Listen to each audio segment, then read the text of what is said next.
Boys of Tommen is just kind of always on my mind.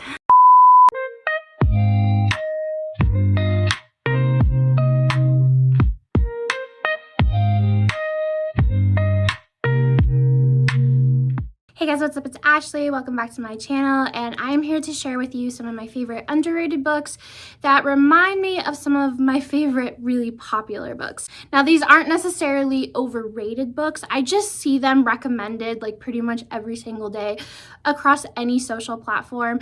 And I do read a lot of underrated books and hidden gems, and I do get from time to time DMs and people asking me, hey, have you read something that would give vibes to this? And so I put together a video for you. I have about 5 or 6 books, so let's just dive into that. First up, I have a Book Talk original, Punk 57 by Penelope Douglas. We all know this book. It is childhood pen pals to friends, to enemies, to lovers. There is some bullying in here. I credit this book to the reason why I love dark romances so much. It's the first contemporary romance that I ever read, and it is why I love wild and untwisted shit so much. Anyway, for this book, I have Filthy Puck by Elle Ann and Claire Marta, and this is actually going to be book 1 in a duet, so you're going to get a lot more in depth to it. But we have a very similar setup in this one like we do in this one. So this one is also going to be childhood pen pals to friends, to enemies, to lovers. It's a whole wild ride. So our story is going to follow Rush and Bailey. And when they are kids, Bailey's parents become more wealthy, and so they decide to move across town into the bigger mansions, but they decide to keep their family home and rent it out to Rush and his mom. So they end up moving in. Rush finds a letter from Bailey saying, hey, you've just moved into my house. Let's be pen pals. And this is a friendship that they keep up for like a decade. And then after a decade has happened and you catch up to present day, Bailey's father has now made some really bad investments, and they need to now go back home to the family home that they were renting out to Rush. So they have to evict him and his mom has been already dealing with so much crap, and this is kind of like the final nail in the coffin for her. And Rush is so protective of his mom, treats her like glass, and these are the types of things that's going to set him off. And so when Bailey arrives to town, he doesn't know who she is at first, and they have an instant attraction to each other. You can see them becoming friends. And then Rush discovers who Bailey is and where she lives, and then he is not going to hold back with his bullying. And I have to say, this is the best bully romance I have ever read. Bully romances are my absolute favorite, and for me to say this is my favorite is a big thing. This is such an underrated duet. I've seen no one else talk about it or read it. I read it in November of 2023, but it still holds up. I have the other book on my shelf. Just go download it on KU. It is great. Next, I have my favorite, and probably yours too, Binding 13 by Chloe Walsh. Now, I did an entirely separate video of books and series that remind me of the Boys of Tommen series, but for this one, this story just happens to remind me of Johnny and Shannon's story and their duet. So that is going to be The Savage by Daniela Romero, and this is actually going to be part 1 in a trilogy. Now, I picked this up the night before Thanksgiving thinking this was only book 1. It was only going to be book 1, and I ended up binging it and finishing it at like 4:30 in the morning on Thanksgiving. I had to go to bed, get up at 9 to do family activities.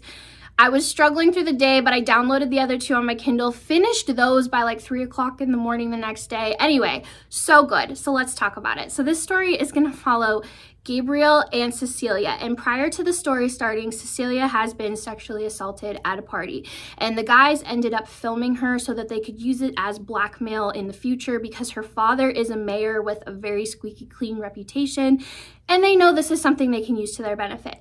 So Cecilia ends up deciding to take her life, and Gabriel is the one that ends up finding her. They've never met before. He just finds her, saves her, and he instantly has this hero complexion of he never wants this to happen to her again.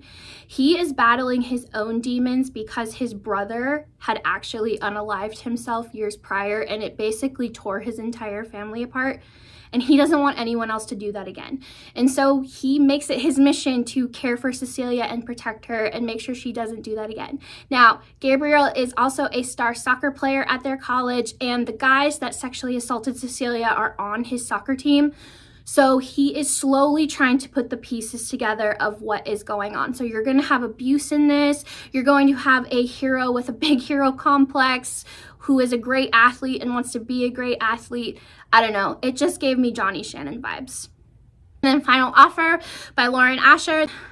This is the third book in the Dreamland Billionaire series, and this story follows Callahan. And Callahan is an alcoholic. He has major substance abuse problems, and in this trilogy, it's a whole thing where their grandfather left each of the brothers a letter with stipulations on how to get their inheritance.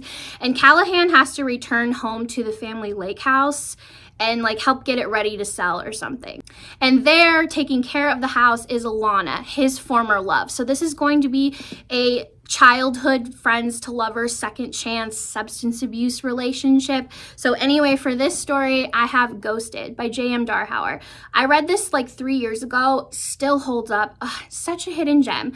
But this is also going to follow a male hero with big substance abuse problems, with a second chance where he has to basically prove to our female main character he's completely changed and turned things around.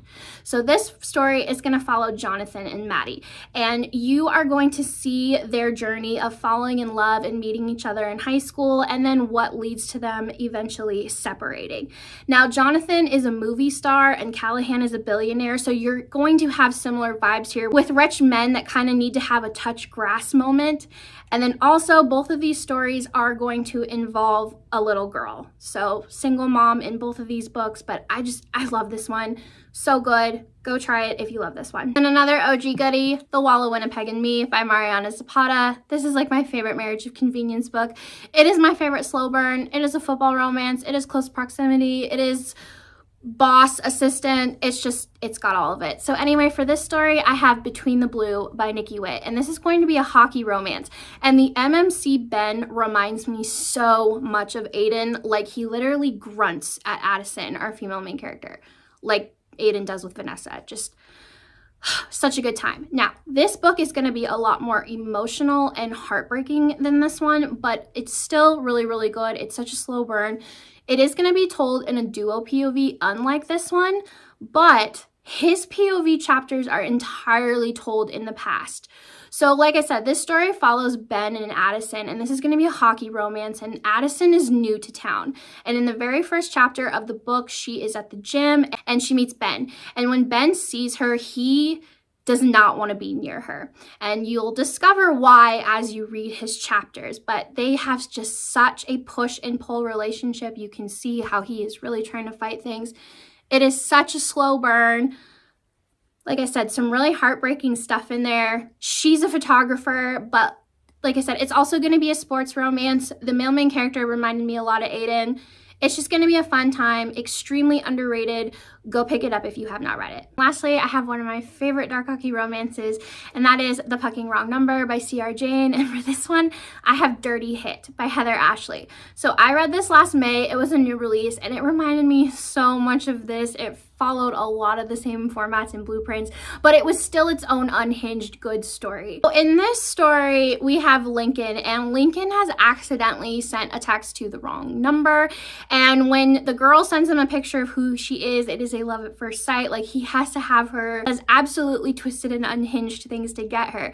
And in Dirty Hit, it's kind of the same setup. So our male main character is a hockey player, and our female main character was like trash talking him on social media or something because he had played her favorite team or something like that. And so he looks her up and also decides he wants to have her. Because he lives in another city, he ends up getting strings pulled to get traded to the city that she lives in. And it's going to be a whole twisted, fun, unhinged ride. He is also going to cross every single line in order to keep her. It had things similar to this one and the third book in this series, The Fucking Wrong Date. If you know what I'm talking about, you know what I'm talking about. But like I said, for an unhinged, twisted stalker, hockey, dark romance, fun stuff. Alrighty, so those are going to do it for my favorite underrated books that give off vibes of some of my favorite popular books. I am going to do more of these. I am also going to do more books similar to Boys of Tommen. I get those requests like pretty much daily. And so Boys of Tommen is just kind of always on my mind. So anyways, don't forget to like, comment, and subscribe, and I'll see you guys next time. Bye.